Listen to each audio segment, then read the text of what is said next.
The Faroe Islands. Calm, peaceful, an idyllic sanctuary. Population 52,000. Football, you ask yourself? Well, it exists. Has done for decades, in fact. The Faroe Islands possess a unique sense of love for the game and strive to keep improving year after year. Tonight, on the TTM podcast, we interview Eli Hentze, the assistant manager for the Faroe Islands, to discuss all things football, from his career with B71 Sandoy to coaching in the Nations League with his country. Welcome to episode 4 of Global Football, the Faroe Islands. You're listening to the TTM podcast.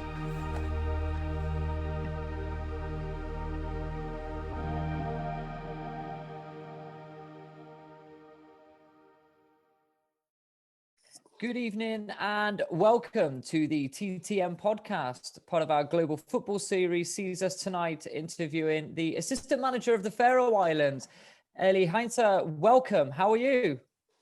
Thank you. I'm fine. You? Yeah, very, very well indeed. Thank you very much. Yeah, all good. Have you been busy? Yeah, I've been busy. The last 10, 12 days, we've been away with the A national team, playing 3 matches, a friendly and 2 in the Nations League. So yeah, pretty busy. Sorry. Yep, no problem.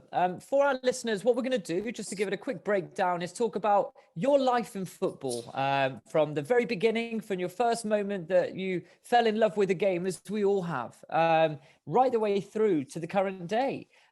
So without further ado, what was your first memories of the beautiful game? Well, I'm not sure if I have any first memories, but throughout my life, I've had a football playing every day in the streets. In the beginning, in the streets, everywhere. So playing football was the hobby that we did always. Brilliant, fantastic. So from a very early age, it's been a huge part of my entire being. Yeah, So fair enough. in the Faroes, Eli, do you have clubs like amateur clubs where you would have had youth teams in there, or would you have mainly played at school to start with, or is there a sort of a grassroots football setup in the Faroe Islands? There are at the moment there are 18 clubs. We've had more than 18, but some of them have been put together. So for example, 2 are now 1 club. But school football, as it is in England, is not an issue here. So people or children and seniors play in clubs. Yeah. And most clubs all clubs are amateur clubs, but nowadays some of them, the senior first men team is kind of semi-professional, I think. Okay. Yeah. And, so they'll get paid a small amount, but probably not enough to live on. No. But there are some coaches, some foreign players who have football as their main job. Yeah. Okay. And who did you support growing up? Well, from an early age, and I think I learned English from there. It was BBC Radio 5 Live. So every Saturday we stuck to the radio, listening to what was called then the First Division. Mm-hmm. Yeah. And I and a friend of mine, Torbjørn Jensen, we played together. It was Liverpool throughout. So from mid 70s or late 70s until this day, it was Liverpool. Same. And who were your favourite players? Who were your favourite Liverpool players growing up? Kenny? Well, I remember from the beginning it was Kevin Keegan. Right. Okay. Yeah. But obviously when he left in 78 or 77 to Hamburg, it was Kenny Dalglish and these players, but there were many. Ian Rush, a lot of players, Liverpool players that we love to watch. Well, I think we're firmly back on our perch now, and obviously intend to stay there, which is important. It's important to me. I'm very, very happy. I put up with 30 years of absolute tirades of football torture, and now we're back. So I think, yeah, very, very good news there. In terms of yourself, then, obviously, your playing career, how did that go for you? Well, I live in a small village called Sandoy, in a small island. The Faroe Islands is 18 islands, and I live in an island called Sandoy. And that's where I've played throughout my entire career, starting as, I think I was 9 or 10 when I started playing in the club, and still play as an old boys player. So played roughly 24 years as a senior in the highest and second highest division. So I played my entire career for the same club and still do. Oh, absolutely fantastic. So a one club man, ultimate loyalty, which is brilliant. And obviously you've done well. There's no doubt about that. And during your playing career, I mean, what position did you play? Well, to begin off, I was the number 9. Probably I was the small one, the Kevin Keegan look-alike. But after a few years, I was more like a midfielder. But as a number 9 and more like an 8. Yeah, in the engine room, absolutely. Yeah, in the engine room. Absolutely. Very, very important part of any team.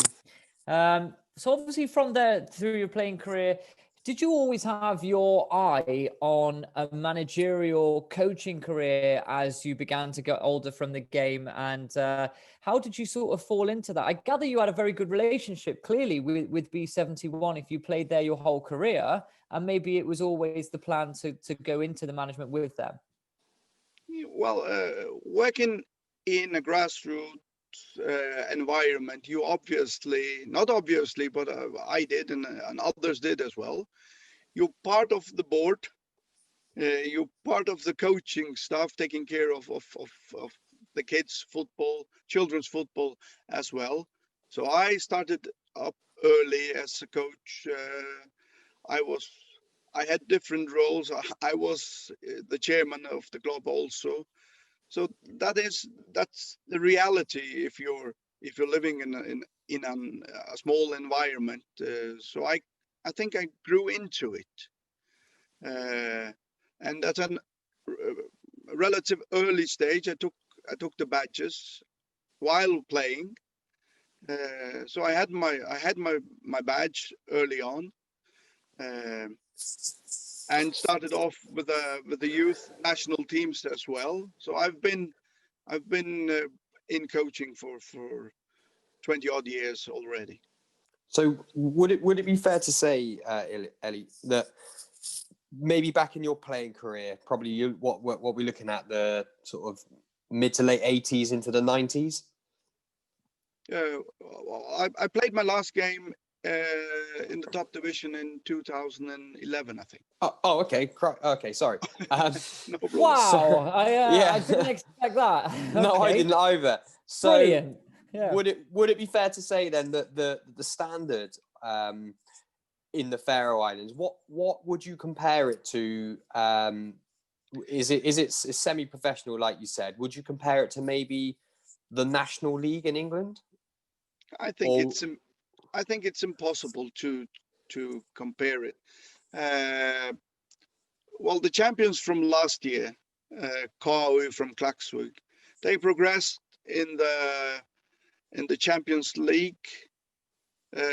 Played against the young boys from Switzerland, lost 3-1, and then went into the Europa League. Played at home against Dynamo Tbilisi, winning 6-1.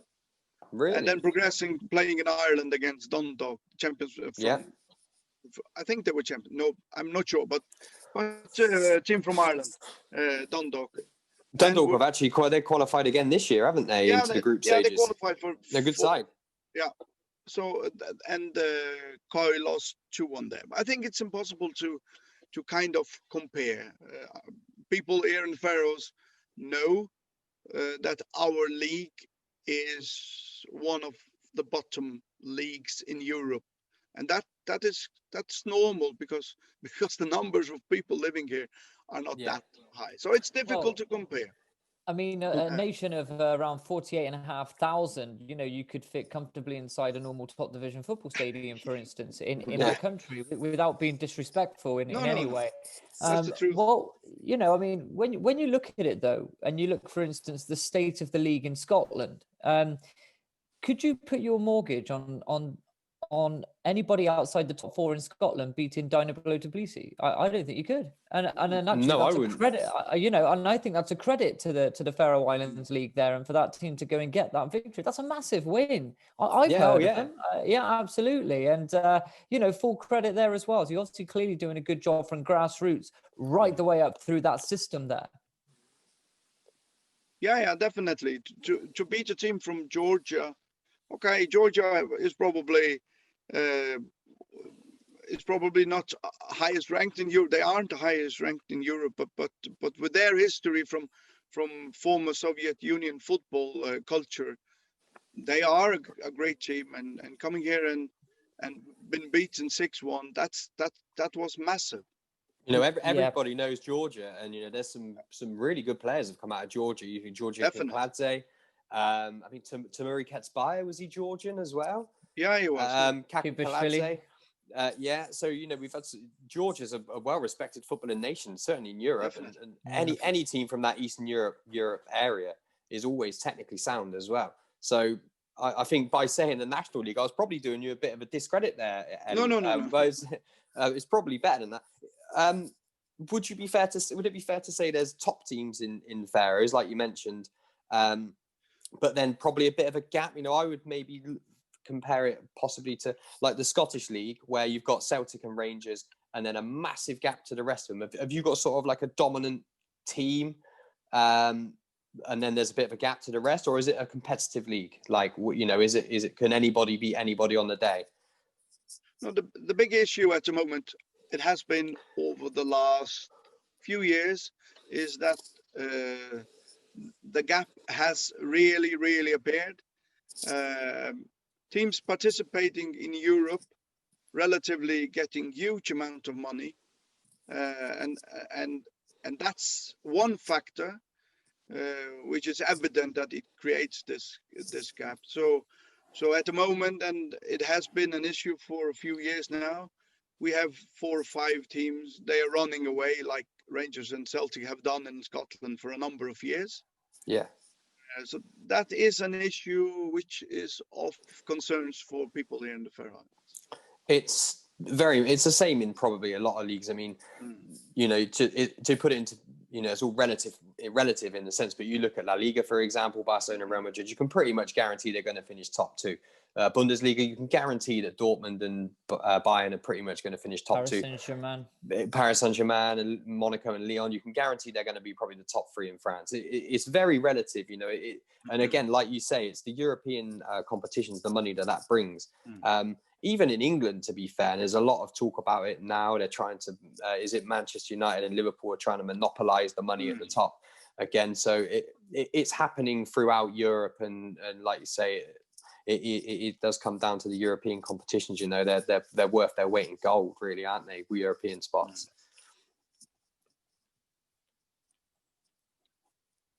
So, in terms of the late 80s, B71 Sandoy, one of the greatest ever stories, I think, that I've ever actually heard in football.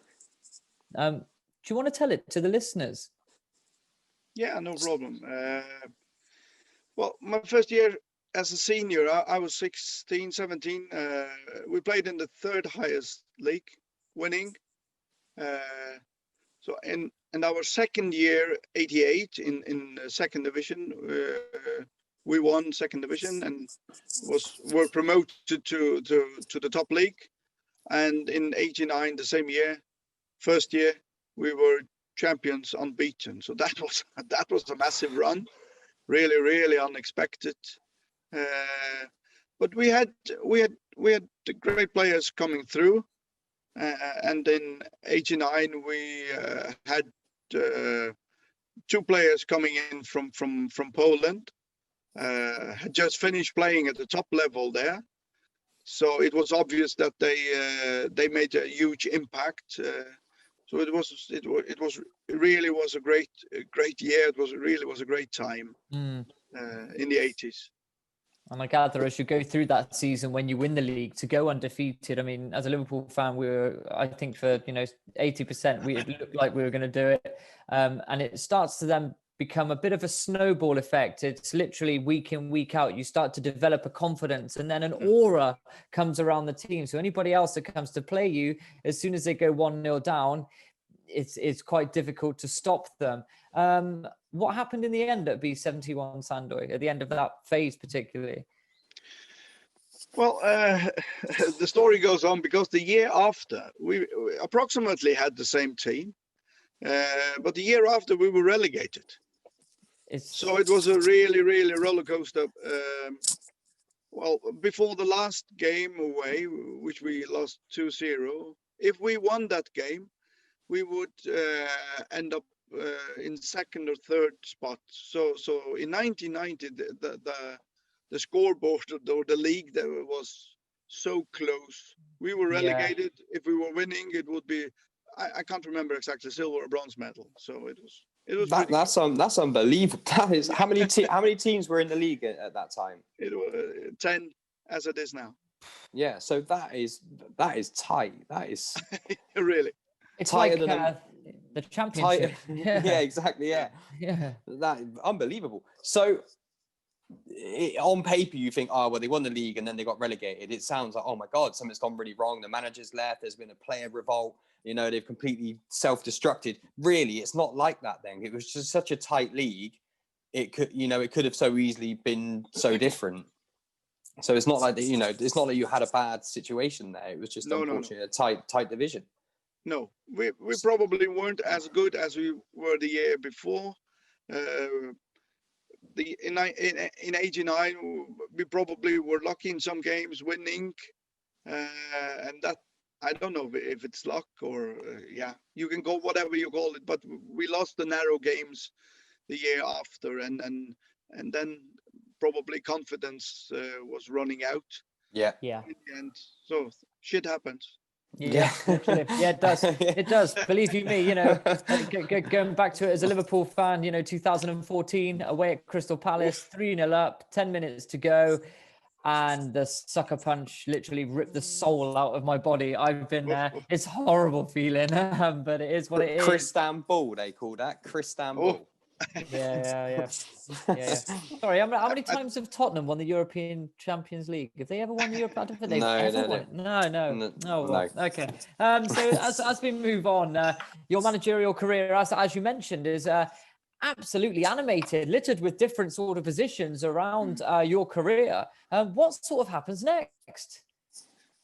Well, at the moment, I was the under 21 national team coach for 3 years. Then I was offered the assistant job for our A team, accepted. So hopefully I'll stay there the next 4 years. That's my contract. Looking very good. It's a new big challenge, exciting challenge now in the Nations League, and next year starting already with the World Cup qualifiers already in March. So hopefully we'll have England in the group. I'd love a trip to the Faroes. Believe you me, we like the Faroe Islands. This is Scotland. I'm a bit more, but the Faroes are all right. Yeah. So I wanted to talk to you about the Nations League, Eli. When the Nations League was first brought in, about 3 years ago now, probably 2-3 years ago, there was a lot of skepticism on it. It never really worked. Not so good. For a smaller nation like yourselves, how important is the Nations League? Well, definitely. I think it's very, very important. Firstly, it's not that easy to to have friendlies. It's not that easy. Of course, it's also expensive. It's definitely not easy to have friendlies. And that was one of the reasons to introducing the Nations League. Okay. On the other hand, I think the skepticism probably also is because the talk of dividing the national team league so that the bigger nations do not play against minnows.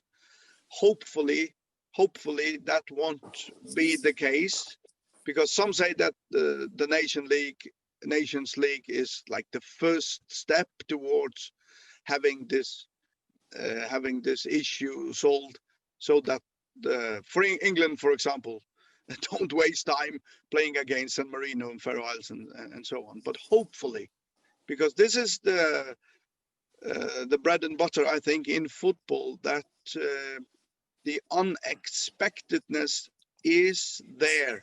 Because if you always know what is going to happen, then the interest and then the passion for the game of football kind of disappear. If we Absolutely. have the unexpectedness, as the Faroe Islands have showed a number of times, drawing with Scotland, beating Greece, and so on, it is important for football in general to have the whole family together, I think.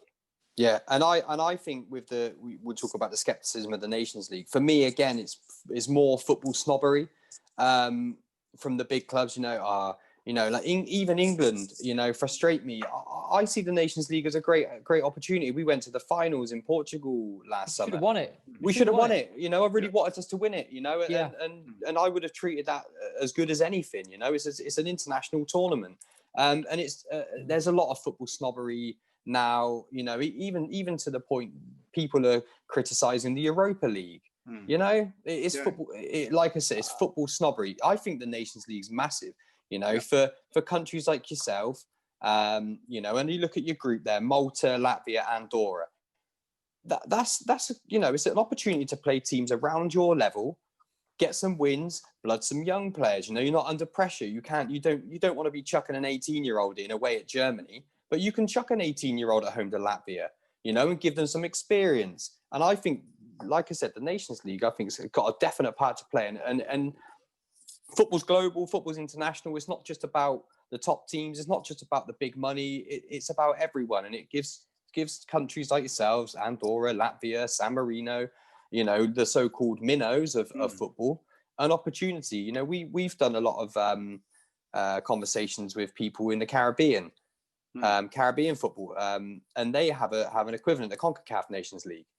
And again, a similar situation. We've spoken to people from the British Virgin Islands, the Cayman Islands, and they'll be playing against the other smaller nations. And you're talking about guys in the Caribbean, in the British Virgin Islands, ranked 203rd in the world. People look at 107th for you guys. That's actually fine, in my opinion. Yeah, we're talking about 203rd in the world, and they'd do anything to get a draw away at the American Virgin. Yeah, do you know what I mean? And football's so much deeper than what the mainstream shows, which is part of the reason why we like doing this global football series, because it shines a light on the smaller nations. Yeah. For us, definitely. I think the mixture between playing these games in the Nations League, where you realistically have a bigger opportunity to get points, that mixture, and playing against the great ones, as you say, I believe. I mean, if United and Liverpool were playing constantly, let's say 10 games a season in England, I don't think it would be that interesting. No, it'd be boring. So it would be definitely, that would also be boring. But seeing Leicester in 2016 coming from, not from nothing, but almost, and being champions, I think it has a huge impact in football, and it inspires everyone to see that you have a chance. Yeah, I agree. That's important. But the FA Cup in England is also the story of that it is possible to beat the big ones. Yeah, I mean, just look at Euro 2016. It tells you Yeah. everything. Yeah. England, Iceland, you know. Yeah. As an England fan, I thought it was embarrassing. And I know that's, but then again, it's that football snobbery, because actually since then, Iceland have actually went around and actually did very well. They've done very well in their group. They've did very well against big teams. So maybe I think it was snobbery on the part of not just the fans of England, into which I am, but also the team, the players, everybody. We expected, you know, as soon as Rooney puts England 1-0 up, I'm not going to lie to you, Ellie. I thought to myself, game over. I thought that's it. Yeah, roll on next round. Because if we won that, we had, I think that was on the, I think that was something like the Sunday or the Monday night. And if we won that, we would have had France on the Sunday. As soon as we went 1-0 up, I think, right, okay, well, we got France now on Sunday. Yeah. Exactly. Yeah, you know, and again, it's football snobbery. Yeah. So in terms of the Nations League as well, when the European Championships were first introduced, I've done a lot of digging on this myself. I'm a football historian. When it was first introduced, it was actually received in the same way as the Nations League is now. And a lot of people are saying it's not going to catch on, it's not going to do this, it's not going to do that. And when you see the prestige of the European Championships as they are now, as an England fan, I'd do anything to win that trophy. That's why I think a lot of the fan base, especially in England, are bitterly disappointed that we had an opportunity to go to Portugal and win that. And they start resting players, and it's very, very disappointing. So I understand where you're coming from. What I think they should do is, I like the idea of having smaller teams together, medium teams together, and big teams together. But what I think they should do is put the winners of each category of group into that tournament, not just all the winners of Group A. What they should do is the winners of A, B, C, D. So those teams there in your group, you would be rewarded with a trip to the Parc des Princes to face France. You'd be rewarded with the trip to face Wembley. Likewise, you could have England turning up at the Faroe Islands. And I tell you, who knows? We know Scotland have been there in the past and struggled. Then again, they struggle against everyone. But to be fair, you know, as an England team, it is what it is. I think that's the way it should go, to be fair. What's the so if you're obviously top of your Nations League group at the moment with 10 points, undefeated, 3 wins and a draw. So that's very good. A back-to-back victories over Andorra, and was it a draw with Latvia and a victory over Malta? Yeah. So I mean, Latvia, just to throw that out there, they were in Euro 2004 in the group stages. You know, Latvia, no mugs. Igor Stefanov's back in the day. Now, what's the reward for winning the group? Do you go into playoff to get into the, or is it to do with seedings and pot seedings for the World Cup draw? Is that how it works? Well, if we win the group, we advance to the C level or the C group for the next Nations League. Yeah. But I think that they've changed the format, because the first Nation League, so the winners, I'm not sure if the winners and runners-up, so they were playing playoffs for the actual Euro. So yeah, because I think that's what happened with Scotland, I think. Yeah, it is. So, but they've changed it slightly. So now, if we win our group, we progress to the C group next time around. So, what sort of nations are in the C group? Yeah, well, it's at the moment it's mostly Eastern European, like Moldova, Azerbaijan, Kosovo, and so on. Yeah. Okay. I think for the development of the Faroe Islands, a promotion to the C level would actually be then again very good for the development of those players to play against a higher category. It can only have a great effect on your league. It can only have effect on growing the game, which is great. In terms of the Faroe Islands national team themselves, who's the standout player? Is there anybody that could potentially play in the Championship or the Premier League that's in the Faroe Islands at the moment? So historically, one of the goalkeepers actually played 20 minutes for Blackburn Rovers back in 2000 and something. No, not Blackburn. It was Man City. Sorry. Okay. Man City in the Premier League. So he was part of Blackburn, moved on to City. He plays now in Iceland. But at the moment we have a player, Johan Suiman Edmondson, who plays for Arminia Bielefeld in the Bundesliga. Yep. We have players in top league in Sweden, in Denmark, in Norway. So a player from a very, very small village here, approximately 700, 800 people, tough they're called, to play in the Bundesliga is massive.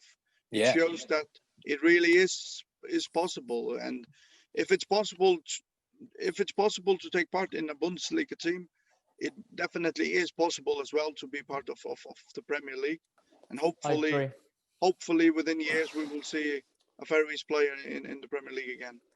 So that obviously as part of your role as football development for the Faroe Islands as well, when initially before your role as the assistant coach, you were involved in football development. So would it be seen as a real success for Faroese football if as you get your players to move on from your domestic clubs, is it always the aim for the better players for you to move them on into the sort of the Scandinavian leagues? I noticed that the majority of the players in your squad either play domestically, or it is, as you say, apart from Jan Edmundson, looking at the Swedish, the Danish, and the Norwegian league. Is that always the aim, to get your players out into the Scandinavian leagues, or do you want to keep them on the islands as much as you can? Well, I think it's fair to say that being a professional football player, believing that it's possible to be a professional football player abroad, is quite new. Even though we had players before 20 odd years ago in Denmark as well, and in Norway and Iceland. But if you take Iceland, for example, they have a culture of believing in that it's possible to be a professional footballer, living as a football player. So I think it's early days yet, but more and more of the younger players believe, they have role models now, believe that it is possible to become a professional footballer. And I think that people here are very proud of their role models playing abroad. So I'm pretty sure that we will see more players from our country playing in bigger leagues in Europe as time goes by. I've always been a fan of the Faroe Islands. It was my father that he's always followed the Faroe Islands national team, and in our house it's just a bit of a thing. We've always just followed them. It's always been interesting as football purists. I've been brought up in, as I say, as a student of the history of the game, and also I've followed them. Those games at home that you had against Scotland must have been 10, 15 years ago now, and I remember watching those games, literally cheering them on in our house. So there are fans of the Faroe Islands everywhere. It's true. It really, really is true. James, have you got anything else that you would like to ask or add at all? Yeah, just have they made the draw yet for the World Cup qualifiers in 2022? No. So that's to come. No, they haven't. So that's to come. I think it's probably early December. I'm not sure, but probably. Obviously, you've got a smaller window now, haven't we? Obviously, with COVID, with the Euros getting pushed back as well. So you're going to be looking at probably a smaller window. So with that, would you be at the moment in the bottom pot for the group draw? Well, I'm not so sure, but every win, every point, you gain points in the ranking. Yeah. But obviously, if you win against similar strength teams, you don't get as many points as if you beat or draw against a bigger nation. But cool. I'm not sure exactly. It would be nice if we were seated a bit higher, then we could have also similar teams as us in Europe. So I look at Iceland, for example. If you'd have said to me 10 years ago, I remember England playing them in a friendly at the City of Manchester Stadium in the lead up to Euro 2004. 4 or 6, yeah, they played them there, and they battered Iceland 6-0. And if you'd have said to me then, Iceland will get to a World Cup in 14 years' time, I'd have said, nah, you're having me on. I actually think they underachieved at the 2018 World Cup, Iceland. Yeah. I mean, they lost against Nigeria when I thought they should. I thought as a matchup they probably could have got some out of that game. Obviously, the draw with Argentina as well. So I think they possibly could have maybe got out of that group even. I half expected them to, and that just shows how far you can come. Do you guys look like an Iceland and look at the infrastructure that they put in place there, the structure that they have? Do you look at that as an example of what you want to follow? Well, I think that and yes and no, because I think the structures are basically quite similar. I think they have probably a more early. How do you say in English? They're more professional early on. I think. With the academies and that sort of thing, do you mean? Yeah. I'm not sure if they have real academies. Right. But the difference, the real difference between Iceland and ourselves is that they have approximately all their national team players playing in bigger leagues in England, Italy, and so on. And that is a fair result why Iceland is doing so very well in Europe. But of course, they need to have the grassroots football very well organized in order to have these professionals abroad. Exactly. Exactly. I think we're on the same track. Hopefully, we'll be better in that respect as well. Yeah. Well, you can certainly see progression from Faroese football. For sure. You've only got to look at the Nations League. I know I keep talking about the Nations League, but I really like the Nations League. You talk about the Nations League group, and I'm very, you're doing really well. Not to be sniffed at. I think there's a great credit. No. The teams we are facing now are teams that we've met a number of times earlier. Really struggled, sometimes winning, but really struggling against them. For example, against Andorra, we've had huge problems beating them. But again, if you look at Andorra, England were playing at the under-21s away against Andorra 3-3, and that's a huge result. I don't know what England puts up, but it's a huge result. So it's fascinating, I think. Well, I'll tell you, under the turbulent reign of Steve McClaren's England men's senior team were actually 0-0 away in Andorra, and the fans rioted inside the stadium because, again, and do you know what? As an English fan, I think we've been really guilty of football snobbery. It's not like it was in the 70s and 80s when you would go to Turkey and win 7-0. It's not like that anymore. Football has developed so much. There are no easy games. I don't think there is any easy games anymore. I think it's been an absolute privilege catching up with you. Josh was absolutely right about you. He turned around and he told us, he goes, the story's incredible. The infrastructure, the knowledge of the game is perfect for what we were really looking for. So I really hope that you've had fun on the show with us and it's not been too bad. So it's okay. Definitely. Hope my English was understandable. So that's good. We're from the southwest of England, Ellie. So if you know some of the people that we know in the southwest of England, your English is better than theirs. Oh.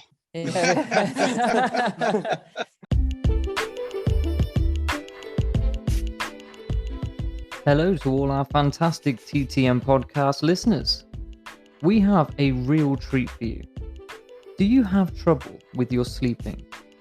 Do you suffer with anxiety or depression? Do you still have those aching muscles that you keep talking about? Then we have the perfect product for you to try. Supreme CBD. It comes in many different forms. For example, Supreme CBD Face Cream. It uses organic natural ingredients, leaving your face feeling smooth and also without the use of synthetic compounds.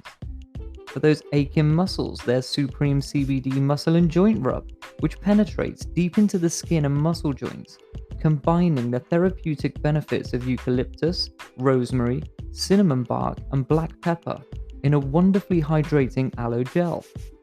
Also, there's more available.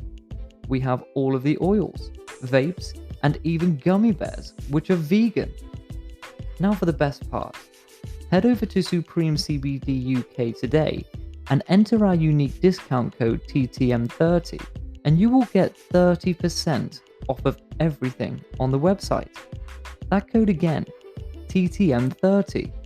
It really doesn't get any better. Head over to supremecbd.uk.